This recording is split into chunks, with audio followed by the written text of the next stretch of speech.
আজকে অনেক গরম পড়েছে, প্রায় আমার কাজটা হয়ে গেছে। এই নাও ভাইয়া, হয়ে গেছে। এই নে চিন্টু তোর টাকা।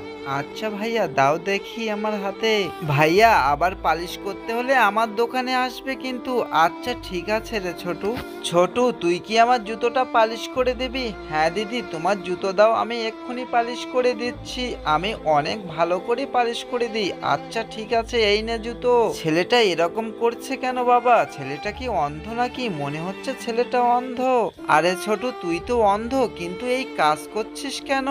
তুই তো কাজ না করে ভিক্ষা করে খেতে পারিস, কিন্তু এইভাবে কাজ করছিস কেন তুই? আমি কাজ করে খেতে ভালোবাসি, আর আমার ভিক্ষা একদমই ভালো লাগে না। জানো দিদি, ইউটিউবে আমার একটা চ্যানেল আছে, তোমরা একটু লাইক শেয়ার সাবস্ক্রাইব করে দেবো? হ্যাঁ রে দেবো, তোর মতো ছেলেকে দেবো না? আর বন্ধুরা, তোমরাও একটু লাইক শেয়ার সাবস্ক্রাইব করে দাও না।